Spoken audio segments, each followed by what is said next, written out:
Antes de mais, muito obrigado por terem vindo. Esta conferência de imprensa tem como principal objetivo fazer um balanço do ano letivo, que está precisamente no fim. Os últimos exames do ensino secundário terminam amanhã, são realizados amanhã, e, portanto, esta é uma boa altura para nós podermos tomar uma posição relativamente à forma como decorreu o ano letivo e, acima de tudo, expressar a nossa profunda preocupação com o início do próximo ano letivo. Ou seja, a abertura do próximo ano letivo está neste momento, eu diria que pendurada pela ineficiência e pelos atrasos que o Governo, e em especial o Ministério da Educação, tem vindo a demonstrar. Como Vice-Presidente do PSD e responsável pela área da educação, aquilo que eu gostaria, no fundo, de salientar é que os efeitos da pandemia, toda a gente reconhece, que são consideráveis no que diz respeito às aprendizagens dos alunos. E, nesse sentido, preocupa-nos que, para além daquilo que é um documento apresentado pelo Ministério da Educação relativamente à recuperação das aprendizagens, nós não consigamos identificar quais são as medidas e que ações é que estão a ser tomadas precisamente para que durante o próximo ano letivo se possa fazer essa recuperação das aprendizagens. O Ministério da Educação, que é sempre tão prolixo a produzir orientações e despachos, sobre isto ainda não fez nada. Publicou um documento, encheu o documento de alguns milhões de euros e, a partir daí, as escolas estão completamente ao Deus dará relativamente àquilo que se pretende preparar e planear no próximo ano letivo. Como sabem, nós estamos a meados de julho. As orientações relativamente à organização do ano letivo já deviam estar publicadas e, de certa forma, já nas escolas para serem aplicadas e, tirando algumas orientações genéricas a dizer que está tudo na mesma, julgo que não há mais nada. Por outro lado, o Ministério concretizou aquilo que já estávamos à espera há uns tempos, que é a eliminação das metas de aprendizagem, deixando de existir qualquer referencial quanto a objetivos e do desempenho dos alunos. E, neste sentido, ficamos apenas com o perfil do aluno, que tem lacunas, na minha opinião, gravíssimas, nomeadamente porque desvaloriza o rigor, desvaloriza o conhecimento e desvaloriza a disciplina que deve existir no funcionamento de uma instituição, como é o caso da educação. E, em segundo lugar, porque a recuperação que é necessário fazer não se pode realizar através de um abaixamento dos níveis de exigência. E aquilo que nós estamos todos a observar é, precisamente, uma pressão enorme sobre as escolas e os professores para que, independentemente dos alunos saberem ou não saberem, se faça as transições de ano como se nada fosse. Aquilo que nós estamos a observar é um aligeiramento acentuado dos níveis de exigência nas escolas. Juntamente com os efeitos da pandemia, aquilo que as consequências vão se observar nos próximos anos. Nós tivemos a oportunidade de dizer que a recuperação das aprendizagens não se faz num ano ou dois.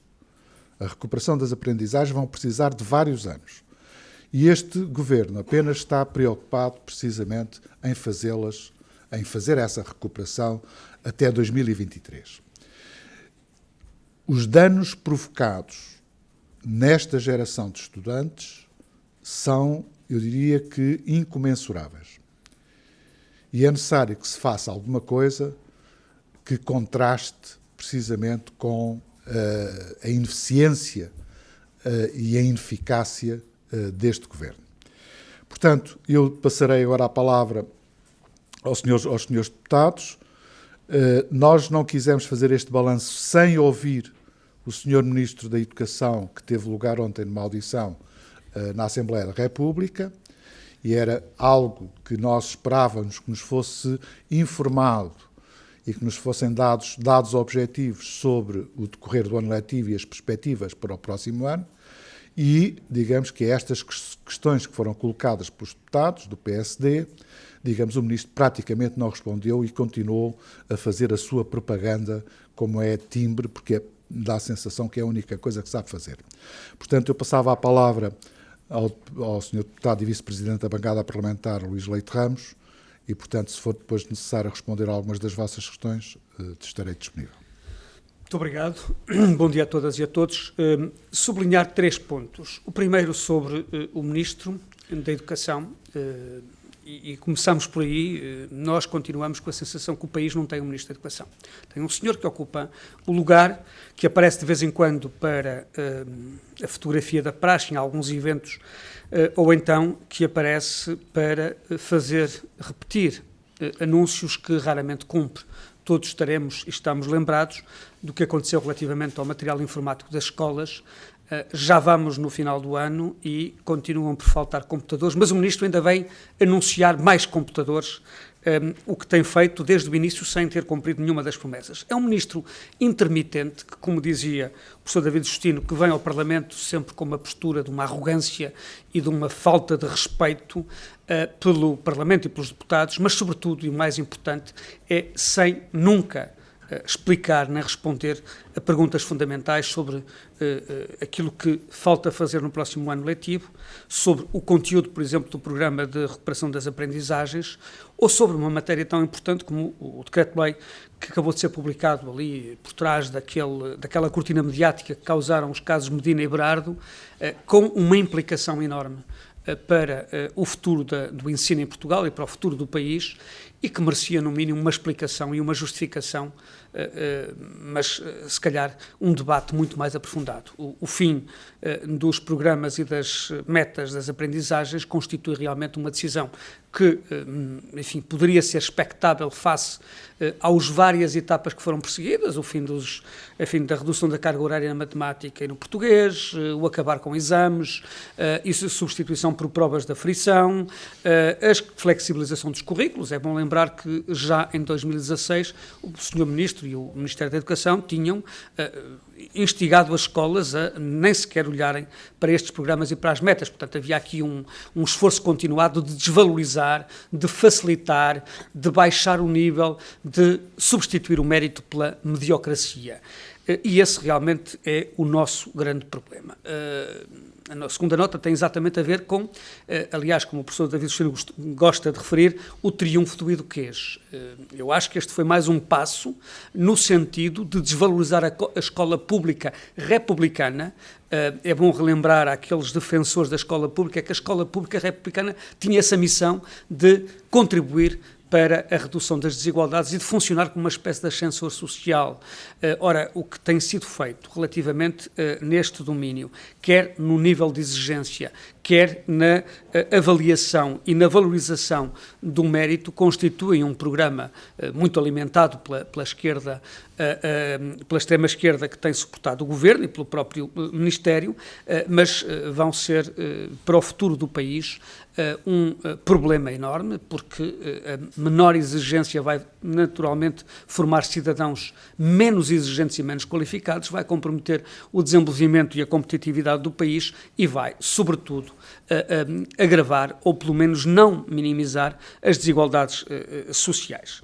Do ponto de vista mais prático, nós ontem fizemos várias perguntas ao Sr. Ministro sobre um conjunto de matérias e decisões que seriam importantes relativamente ao início do próximo ano letivo. Eu gostaria de lembrar que esta decisão, este decreto-lei de acabar com as metas e os programas, foi decidido 2 meses antes, praticamente 2 meses antes do reinício das aulas.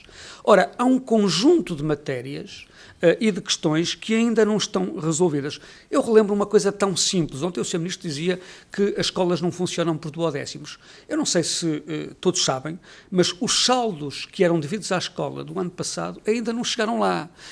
As escolas têm que fazer face a um conjunto de dificuldades e problemas adicionais e todos os meses têm que pedir autorização para poderem utilizar esses saldos.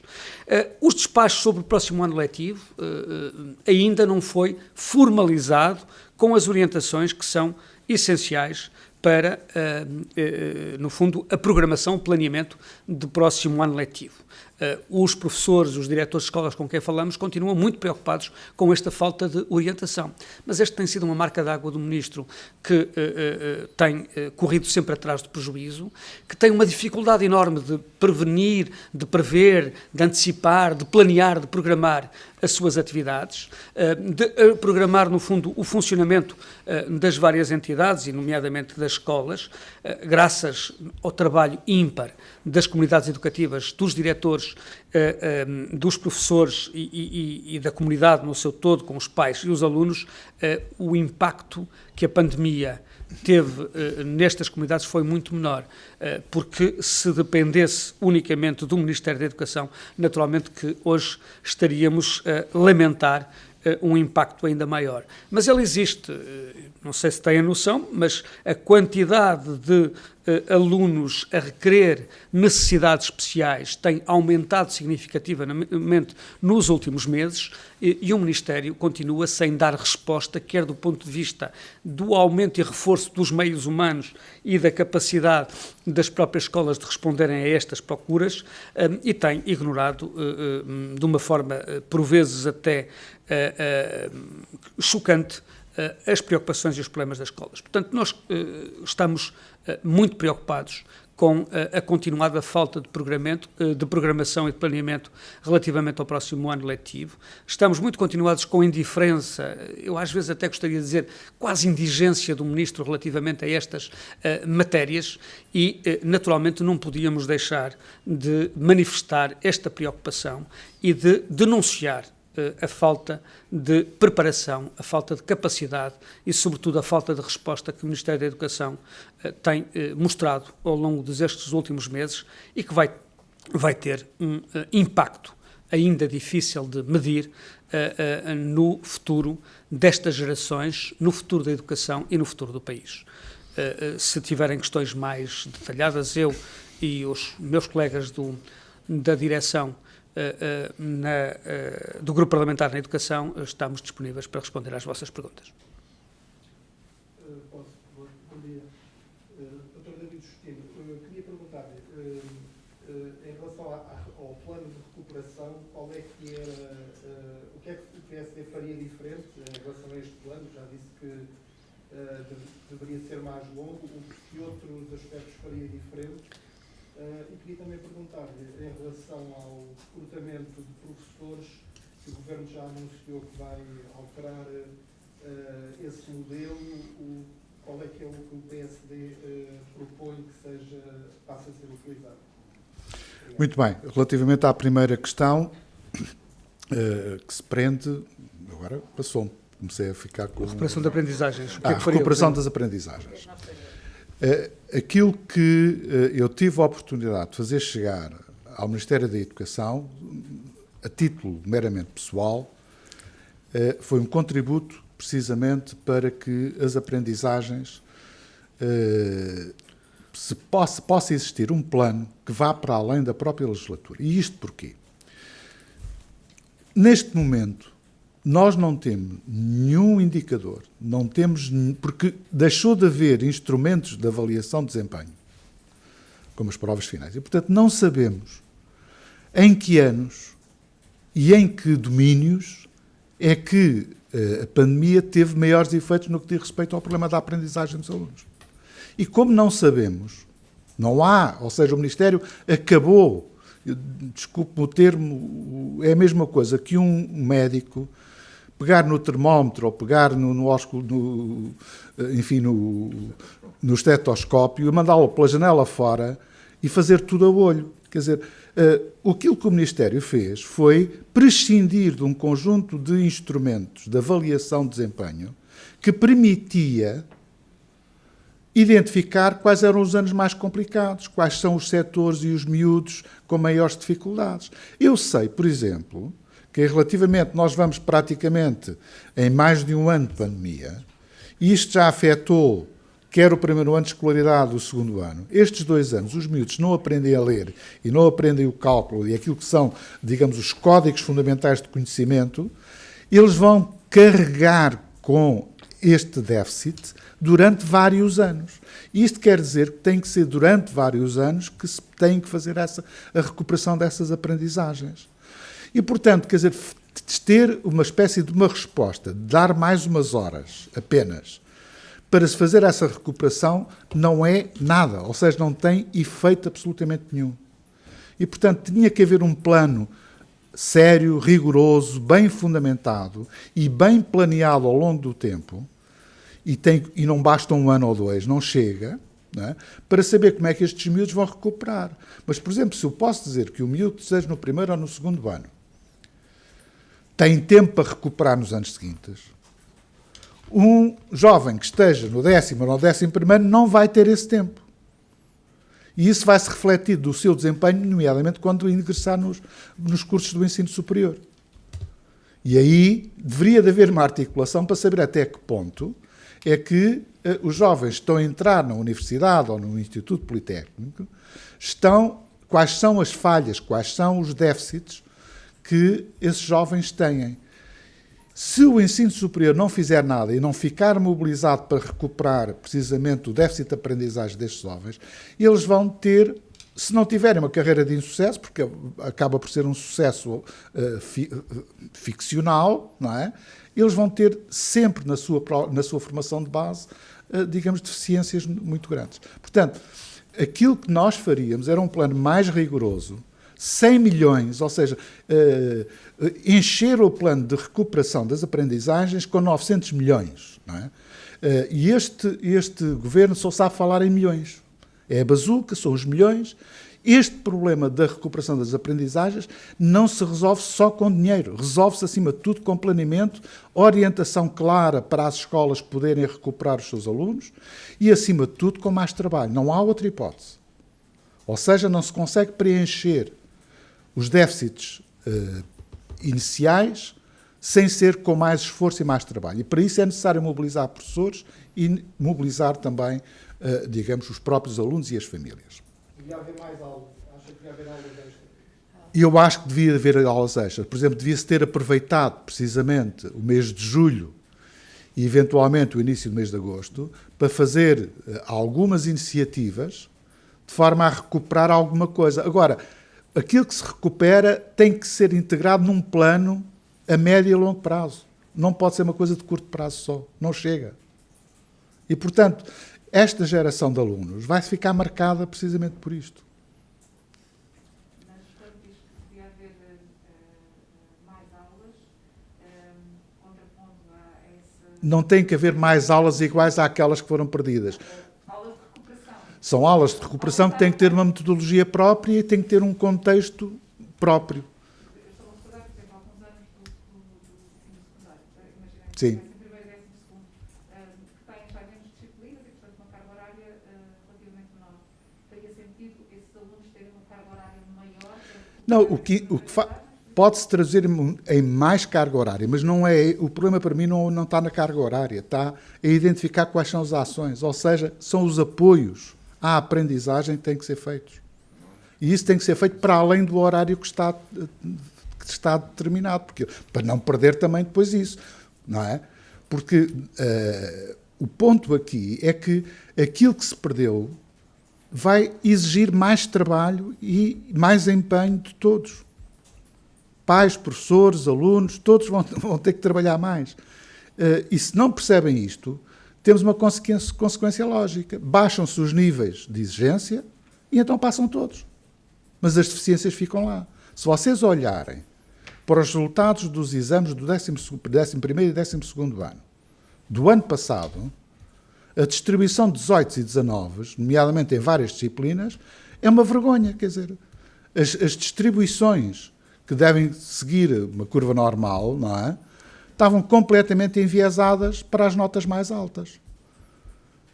O que é que isto faz? Ilude o sucesso, não é? Mas o insucesso está lá subjacente.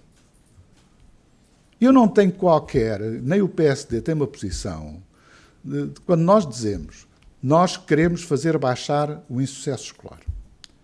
Mas a forma de baixar o insucesso escolar não é baixar os níveis de exigência, nem fazer pressão sobre as escolas para que eles passem os alunos. O sucesso escolar obtém-se com trabalho, com disciplina e, acima de tudo, com maior empenho. Não há outra forma.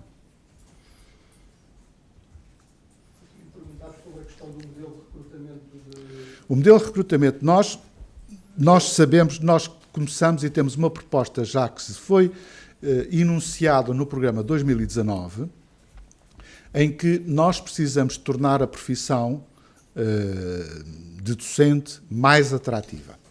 E isso se faz com duas coisas. Primeiro, definindo claramente qual é o perfil do professor, andando muito preocupado com o perfil dos alunos. Aquilo que nós precisamos saber é qual é o perfil do professor, quais as suas qualidades, quais as suas capacidades, qual o nível de conhecimentos que deve ter. Isto é fundamental para dar orientações aos estabelecimentos do ensino superior que fazem formação inicial de professores para poderem responder a essas exigências.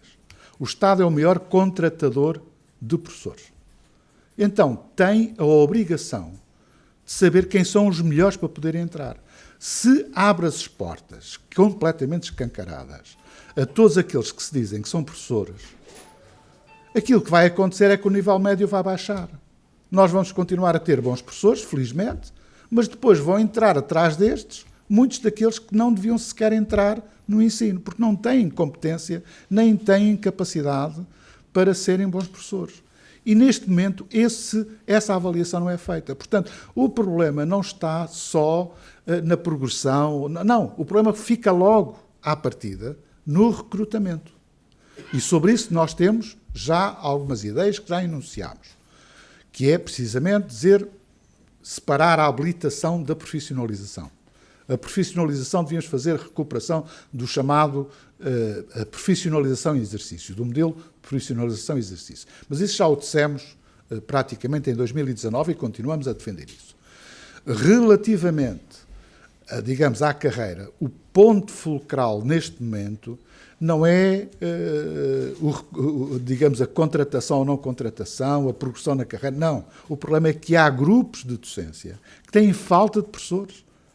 Ou seja, que os novos professores já não compensam aqueles que são aposentados.